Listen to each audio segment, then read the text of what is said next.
Esta noche ella es, la vamos a presentar, de más está decir, pero ella está sentadita en nuestro sillón y además me encantaría que vea su propia presentación. Estamos hablando de alguien que es política de raza, por naturaleza y por cuna, Cecilia Moró.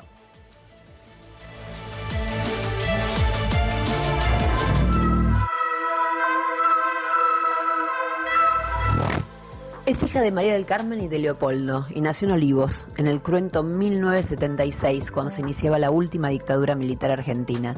Su apellido, Moró, es sinónimo de política, más bien de radicalismo y, para ser exactos, de alfonsinismo. Pero en el 2014 pasaron cosas y cuando la UCR en Gualeguaychú se hizo macrista, su padre fue expulsado del partido y ella recaló en el masismo, en el masista Frente Renovador. Ahí se reencontró con su compañerita del Colegio Nacional de San Isidro, Malena Galmarini.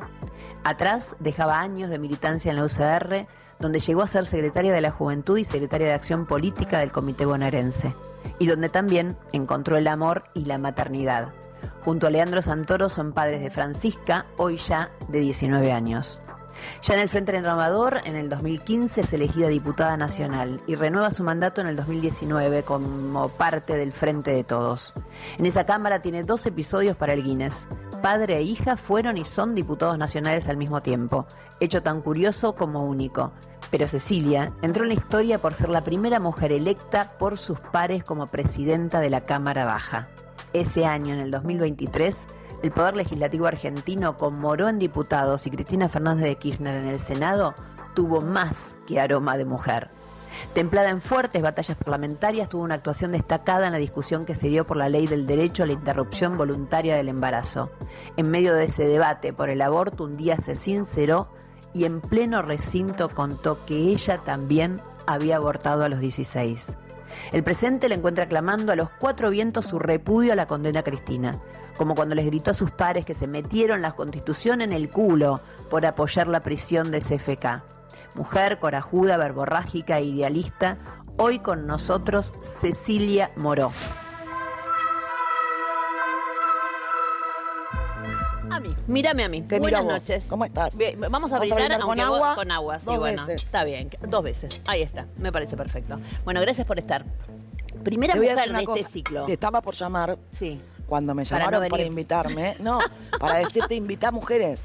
Yo te sigo, te veo. Y soy la primera mujer. ¡Ay, viste! Y eso que no me lo llegaste a decir. No te lo llegué Con a lo decir. cual, Y justo me llamaron. perfectivamente. Y justo Me re te gustó llamaron. que me llamaran, ¿eh? Bueno, me parece muy bien. Ameritaba sobre todo esta semana. Bueno, empecemos chusmeando. Primero me dijo, típica de minas esto, ¿no? Lo tengo que contar. Me dice, está mi novio dando vueltas por ahí, que viene siempre. Y me dice, che, ¿se parece a quién? A García Moritán. ¡Ay, soy Pampita, chicas! Impresionante. Tiene un aire. Esperemos que sea lo físico nada más. No, es mucho más lindo. Y bueno, dale. Más alto. Sí. Bueno, no importa, cada uno con lo suyo.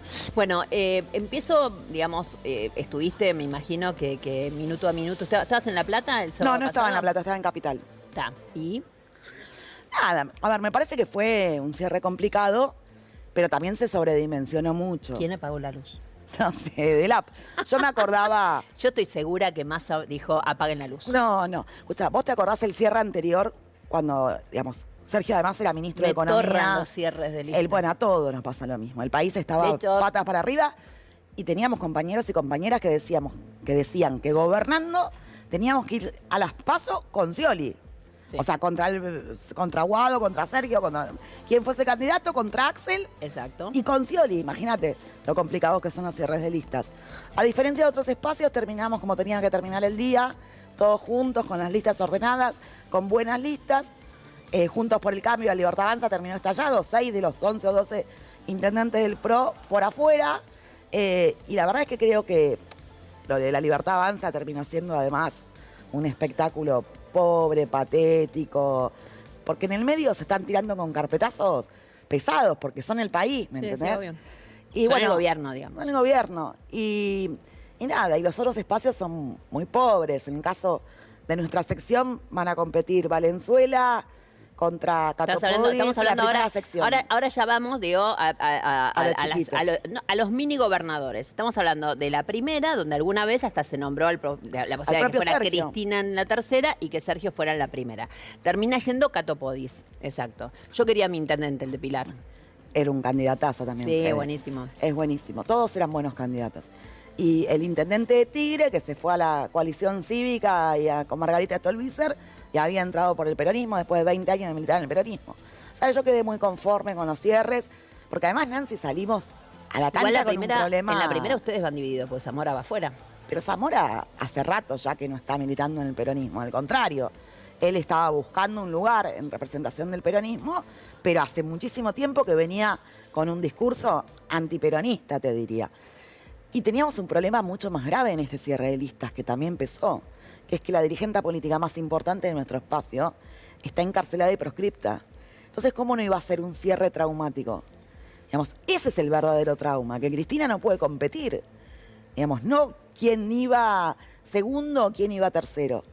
Pero bueno, nada, entiendo que los cierres de listas son días, son horas donde la gente se Ahora ya fastidia están trabajando razón, todos. ¿Quién va a manejar? juntos. ¿Quién va a...? Bueno, en principio Axel es el gobernador, es el jefe político de la campaña, pero yo creo que es necesario, digamos, sé que hay grupos de WhatsApp trabajando. Sí, más necesario allá de todo. Hay, yo creo que en realidad es interesante, y esto es, digamos, fue un poco mi mensaje. Digo, yo la verdad quiero a los mejores haciendo lo mejor, ¿se entiende? Y en ese sentido, me parece que justamente sería inteligente que, digo, nada, a mí me parece que el que mejor puede hacer ese laburo es obviamente Sergio Massa. Pero digo, más que nada, por esto de decir qué es lo que hay que hacer en esta campaña. Es una campaña compleja con 8 mini gobernaciones y cada una de las secciones electorales que tiene un montón de connotaciones. Son provincias, sí, se la suma de varias provincias, la cantidad de electores, por ejemplo, de la primera o de la tercera. Ahora la primera tiene un poquito más que la tercera. Pero pensá que además... Es la primera vez. La primera vez. Pensá que en el medio vamos a tener el cierre de listas de diputados nacionales. Con lo cual va a ser una campaña absolutamente atípica. ¿Van a tener que apagar la luz también ahí? El 17 de agosto cierran las listas de diputados nacionales. Entonces, falta nada, en 15 días. 15 días. A mí me parece que hay que poner mucha energía en unificar un discurso, explicar, digamos, por qué es necesario acompañar a Fuerza Patria tanto a nivel local, provincial y nacional. Lo que se juega, lo que me toca a mí ver es el Congreso de la Nación, y lo que se juega es muchísimo, porque es la necesidad de ponerle límites a Milei. Y a Modelo, ¿no? Porque hablamos mucho del personaje, porque es un personaje, digamos, vistoso, raro, diferente, llamalo como quieras, pero en realidad lo que tenemos es un problema serio con el modelo de país que están llevando adelante y cómo van avanzando. Y avanzan porque en el Congreso compraron muchos diputados, con cargo, con promesa de cargo, con promesa de financiamiento a los gobernadores, pero lo cierto es que las leyes salen y se sostienen porque hay complicidades de todos ellos, porque La Libertad Avanza tiene 38, 39 diputados y diputadas. El resto responden a otras fuerzas políticas. Entonces nosotros tenemos que llenar, pero realmente llenar el Congreso de diputados opositores, Nancy, porque si no, a Milei nada le pone límites por su personalidad.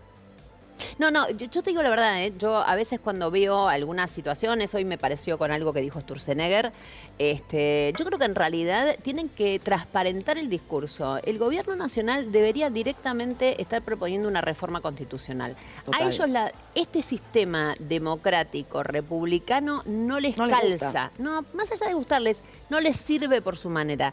Ellos necesitan algo parecido a un imperio. Entonces, deberían, digamos, animarse a proponer la reforma constitucional. Entonces, propongan la reforma constitucional. Una buena idea, presidente, se la doy gratis. Propongan la reforma constitucional y diga que lo erijan emperador la próxima. Mirá, bueno, el Twitter de Caputo era ese, era Milei Sí. emperador. A mí me pasó, yo lo tuve a Javier como diputada, siendo presidenta de la Cámara de Diputados. La verdad es una personalidad, más allá de si buena o mala persona, digo, no hago valoraciones personales, pero es una personalidad muy compleja. Y le cuesta mucho la tolerancia democrática en términos de aceptar la opinión del otro, de entender al otro, de ponerse en el lugar del otro. Yo una vez ya siendo presidente se lo dije, le digo, ¿sabes qué? Me parece que te falta salir del micromundo ese tóxico de las redes sociales, los trolls. ¿Pero es que se lo dijiste en persona? O Se lo dije por teléfono. Y ¿Hablaste con él? hablé con él. Y acércate. ¿Pero por qué hablaste? Pará, ahora contame. No, hablé. no me acuerdo cuál fue el origen del llamado, pero fue a los pocos días de que había sido electo presidente. En realidad creo que debe haber sido porque nosotros con Cristina tuvimos que hacer la asamblea de proclamación de la fórmula. Entonces tuvimos con todo ese trámite organizativo, a ver quién iba en nombre de su bloque a la comisión escrutadora. Bueno, digo, salí de ese microclima de las redes sociales y acercate a un barrio, sentate a hablar con alguien, tomate un mate, mirale a los ojos a una madre, o sea... Buena onda vos, le estabas dando consejos. Pero las cosas básicas que vos tenés que hacer si querés gobernar este país. Javier salió de gira 2 veces a un templo donde había un pastor que aparentemente es un estafador, que la justicia lo está investigando, y a inaugurar no sé qué otra cosa en Mar del Plata, Córdoba.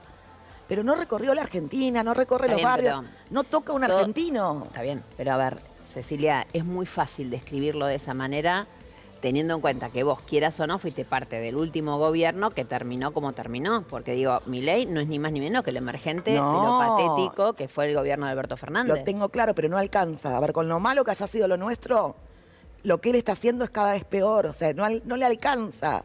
Porque ya la gente que lo votó, aún con esperanza, con expectativa, digamos, tiene un problema central, que no es las listas. Es que no le cierran las cuentas. Que se endeuda para poder morfar, que la tarjeta la tiene explotada, que tuvo que cambiar a los chicos de colegio. Hay un dato recién que en la encuesta que yo recién hablaba, hay un dato genial.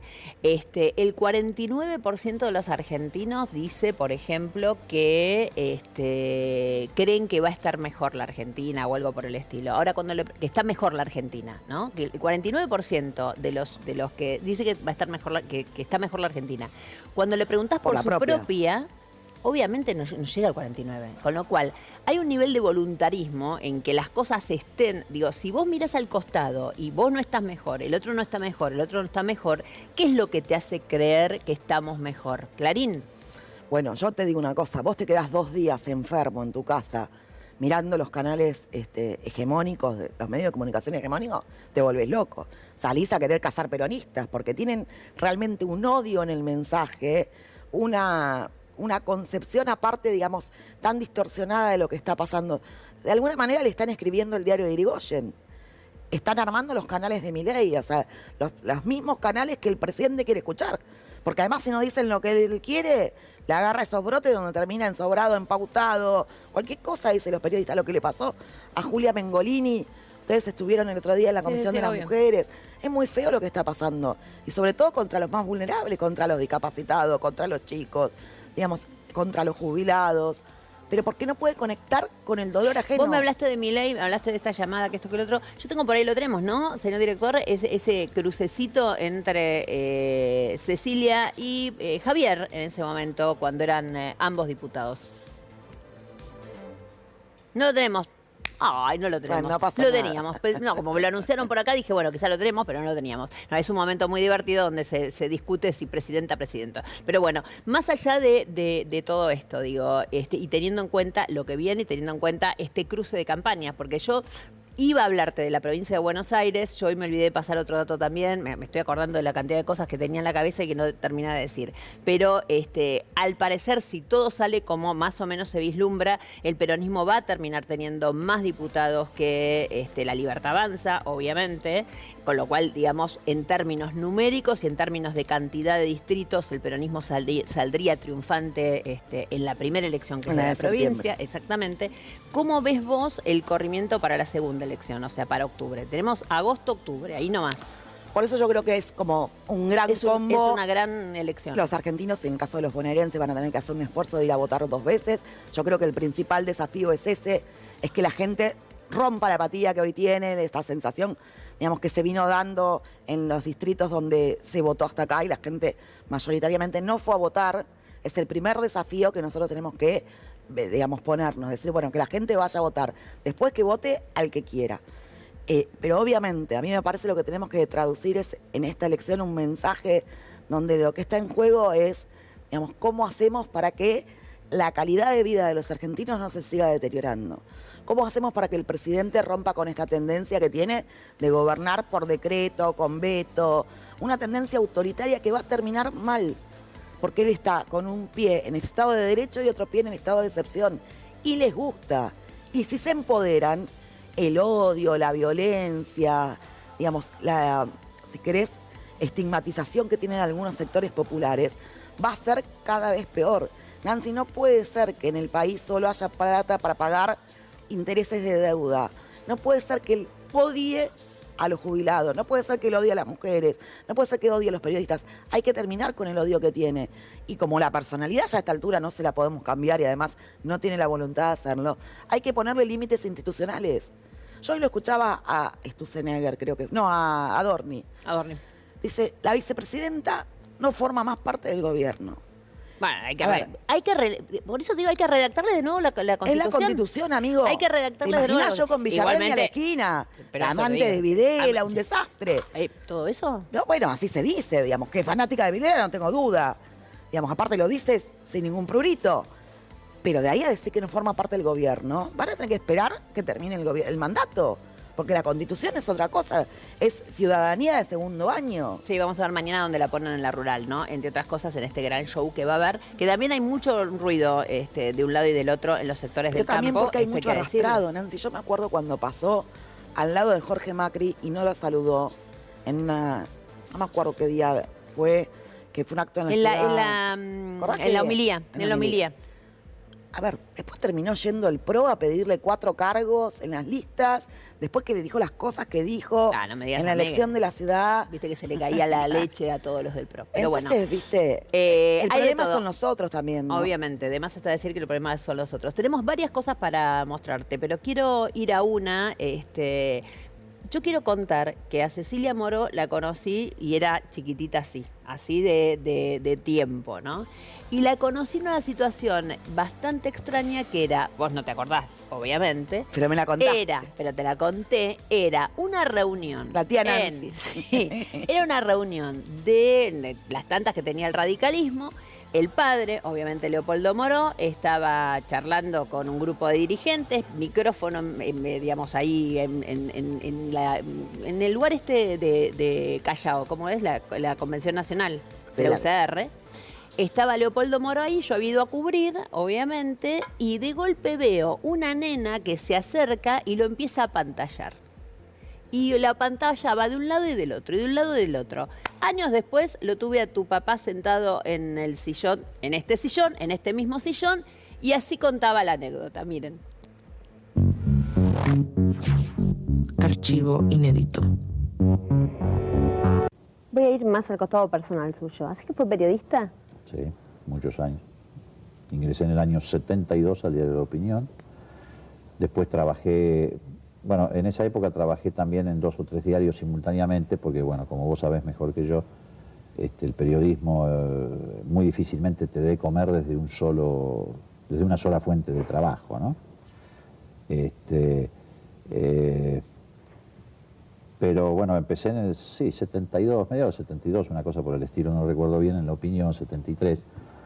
Simultáneamente en ese momento trabajé en 2 o 3 medios también, trabajé, bueno, con muy poca suerte, porque eran medios que lo cerraban muy rápidamente. Trabajé en La Calle, que fue un diario que estuvo en plaza 3, 4 meses, fue cerrado el mismo día que se cerró el diario Crónica.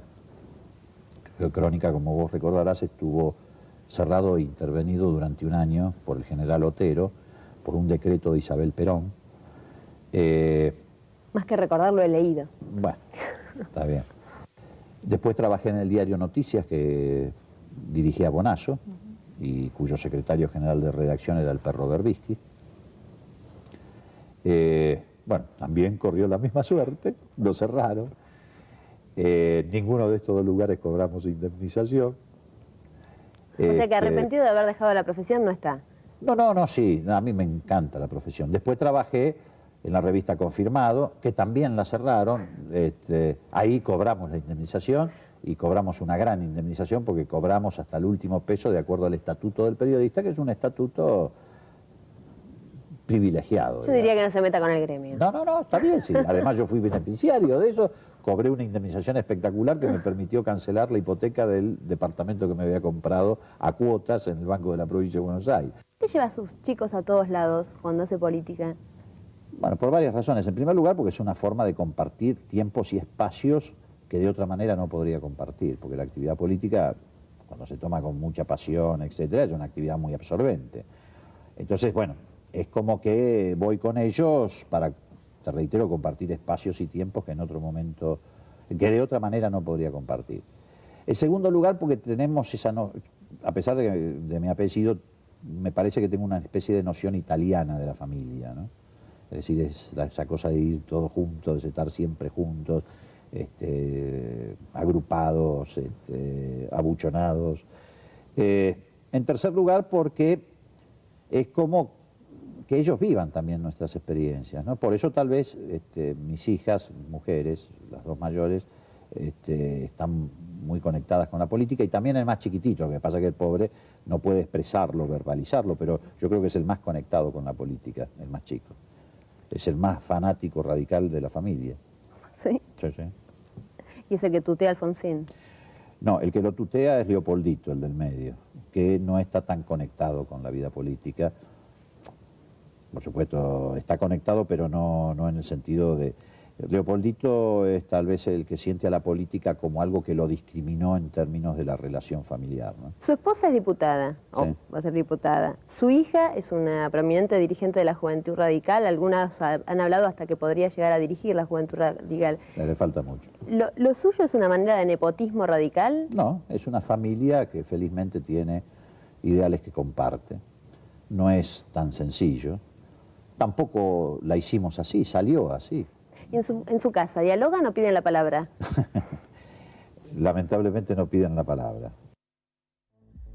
Lamentablemente. Lamentablemente no piden la palabra. Bueno, la anécdota obviamente venía a cuento justamente de lo que yo había visto, ¿no? Pero vos naciste en el comité. Sí, nací militando. Mis viejos, los dos, militaban. Ahora, no te tenía fe, porque ahí vos tenías más o menos 20 años. A los 21 sí llegaste a Sí, ser... sí. No me tenía fe. No, a ver, es lo que él dice, ¿no? Era una cosa de que estábamos todos juntos. A mí particularmente me gustaba mucho viajar con él, conocer la provincia de Buenos Aires. Tenía una personalidad rara, yo reconozco que no era lo más normal. Yo, por ejemplo, no hice el viaje de egresados porque había una campaña, un cierre de campaña, y me quedé. Hoy me muero si tengo que volver a vivir esas situaciones, no volvería a hacerlo. O sea, no te fuiste de No me viaje de fui. egresada por una... Porque había una campaña y nada, y no me fui. Viste, y cometí esos errores de adolescentes que después me arrepiento hoy con el paso del tiempo. Pero nada, es la vida que elegí también, ¿no? Y me parece que la otra cosa que nos pasó también es que con el tiempo, por lo menos en mi caso, yo fui tomando conciencia de que la política era una verdadera herramienta de transformación de la vida de la gente, era la única, y me pegó mucho. Yo era muy chica, y ¿te acordás que Duhalde había sacado un decreto para cerrar los boliches a las 4 de la mañana? exactamente. Y nada, me parecía mega autoritario, y me acuerdo que con los compañeros del Nacional marchábamos y hacíamos calcomanías a dormir a las 4 de acá, y después vino el indulto y vinieron épocas, Heavis. claro, donde la Pero conciencia vos tenés que haber... militante... Pará. Vamos un poco más para atrás, porque yo creo que vos tenés que tener algún recuerdo de enojo con Alfonsín cuando, por ejemplo, Alfonsín pactó Olivos. Sí, pero después lo fui entendiendo cuando lo pude hablar con él. Pero en ese momento te enojaste, ¿o no? Sí, mucho. Pero con el tiempo yo pude con Raúl hablar todas las cosas, o el punto final de la obediencia de vida, digamos, con las cuales te hacían ruido, no estabas cómodo. Y él tenía el Felices Pascuas. Digamos, yo era muy chica, no es que tenía en ese momento conciencia histórica, pero a medida que uno se informaba y pasaban las cosas y se escuchaba, pero cuando la podías, él tenía una enorme paciencia para explicar, una enorme vocación y una enorme convicción en lo que hacía. Entonces, él pudo darme las explicaciones de por qué había tomado las decisiones en esos momentos históricos. Digamos, y a partir de ahí hay algo lo entendí, que yo, ¿no? Sí, Por más que no lo compartas. Obviamente. Hay algo que sí me parece que es súper importante en este momento tener absolutamente claro, y que es que por más que la política sea una palabra tan mal usada y tan boicoteada, etcétera, etcétera, es obviamente la única posibilidad real de transformación de la realidad de la gente si no tenés plata. ¿está claro? Entonces digo, es la única posibilidad. colectivo, Lo además, colectivo pasa por ahí. Y este es un buen momento para que eso se tenga Surja. absolutamente claro. Ahora, esto es una situación. Y la otra situación tiene que ver con que la política hoy, más que nunca, representa valores. Es insólito este concepto, pero es así. Es decir, la política representa una ideología y la ideología representa dónde estás parado vos en la vida, qué es lo que está bien para vos en la vida y lo que está mal para vos en la vida. Y eso diferencia a los que votan una cosa y los que votan otra. ¿Esto es así? Total, pues además yo creo que vos en la vida y en la política no podés ser cosas distintas. Vos no podés ser un buen dirigente político si sos un mal tipo. Si sos mala mina siendo mala mina en tu vida, sos mala periodista. Porque en algún momento mostrás la hilacha. Y por eso es muy importante los valores con los que uno se crió y se formó, y los valores que uno defiende. Y a mí esta cosa que vos hablabas en el editorial de la instantaneidad, del ya, de la hora, en definitiva... Vos lo ves en tu hija. Claro, tiene pero en 19. definitiva es eso, es la pérdida, digamos, de los valores, la pérdida del esfuerzo, la pérdida espera. de todo. A ver, a mí una vez me pasó, digamos, entré al cuarto, había 4 o 5 adolescentes y estaban todos con el teléfono. Y les digo, ¿qué están haciendo? Timbeando. O sea, con esto de que nosotros en el Congreso, ahora está en el Senado, estamos trabajando para, digamos, terminar con esto del juego online. No van a hacer plata fácil. Digamos, la plata se hace, digamos, para vivir. ¿Estaban jugando? Jugando. Ah, increíble. Para vivir mejor, estudiando, trabajando, asociándote, esforzándote, levantándote a la mañana. O sea, eso de que el éxito es instantáneo, que es un poco también lo que pretende, digamos, vender el gobierno a través de estas... Está mal. Si no, está mal te lo cuento yo, Nancy. invertí en criptomonedas. Hoy, mientras preparábamos obviamente el programa y que trabajamos durante toda la semana, etcétera, etcétera, yo les había pedido a los chicos que consiguieran un tape en especial y lo vi esta tarde. Yo tenía la memoria del tape, nada más. Lo vi hoy y a mí se me cayeron las lágrimas. Quiero que lo escuches vos, que lo veas vos, Dale. a ver qué te pasa. Empiezo a mirar, a ver, cuáles son las cuestiones por las que no votaría Cecilia. Ella es radical y yo soy peronista. Ella defendió, militó y trabajó por el aborto, yo voté en contra y no me gusta la ley del aborto. Ella se fue con los kirchneristas, yo me quedé afuera, soy la oposición.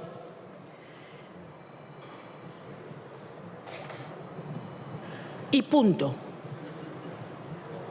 Y punto. Nadie le puede negar ni la militancia, nadie le puede negar el trabajo, nadie le puede negar el cursus honorum de la política que tienen tanto hombres como mujeres.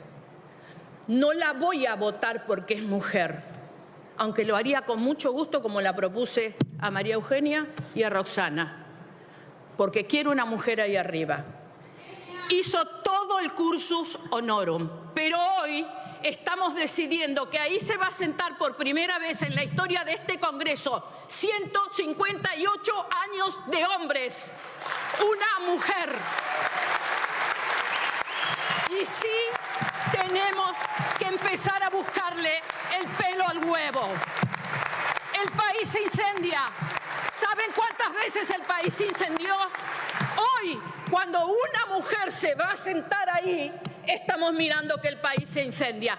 Hace 15 años que el país se viene incendiando. ¿Saben las veces que el país se incendió?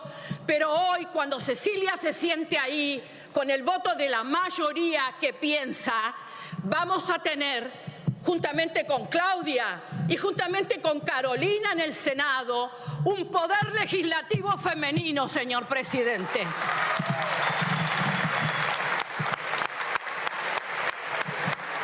Nosotros y nuestros discursos somos meros detalles coyunturales. Vos, Cecilia, vas a estar en los libros de historia como la primera mujer que presidió la Cámara de Diputados de la Nación. Hermoso. La quiero a la negra, porque aparte la respeto mucho. Ella es lo que dice y dice lo que es. No tiene dobleces, puede estar de acuerdo o no. Y además es la cultura del esfuerzo. Muchas veces estigmatizada. Total. Por ser la mujer de...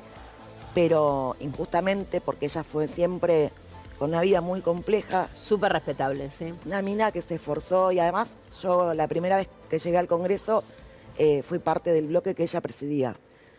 Y la primera vez que se me ocurrió opinar, me dio una de vueltas que me mandó a estudiar y no se me volvió a ocurrir opinar Nunca sin más. estudiar nunca más.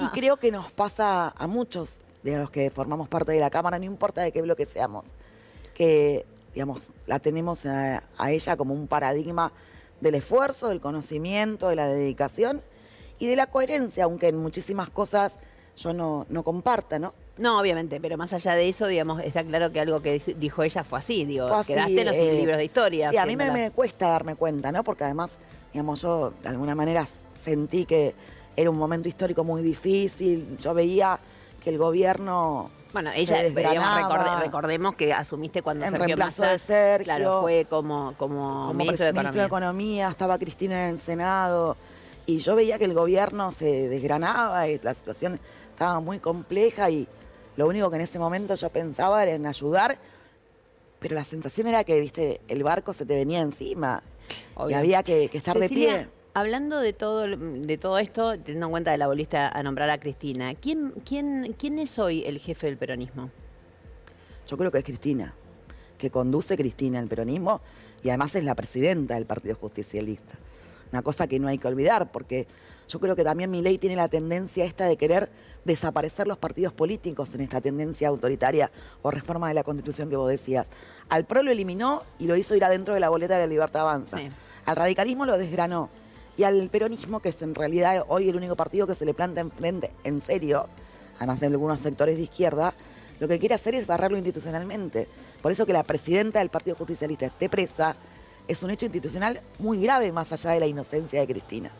Sí, de todas Y- maneras yo no sé, o sea, a ver, si vos me preguntás y desgranamos un poco la situación, yo no estoy convencida de que Milei quisiera que Cristina esté presa, ¿eh? O sea, Yo me fui convenciendo de que cuando uno ve las declaraciones de Georgieva pidiendo que acompañemos al gobierno de Milei en la elección de octubre, cuando uno ve que unos días antes de que la Corte la condenara, el gobierno de Trump le saca Le el prohíbe. permiso para ingresar a Estados Unidos, cuando uno ve la suma de cosas que fueron, digamos, acompañando a la condena de esta Corte, y yo creo que hubo una decisión política, judicial y económica, con las 3M, como dicen, ¿no? Macri, Milei y Mañeto, los tres jefes de la mafia, no tengo ninguna duda. Dos porque manejan el poder real en Argentina y Milei porque le tocó ser el muchacho que está de turno. a ver si me podés confirmar esta anécdota. Sí. Se sientan el sábado pasado, o uno de estos días, digamos, cuando fue el cierre de listas, Máximo por un lado, Axel por el otro, Sergio Massa por el otro.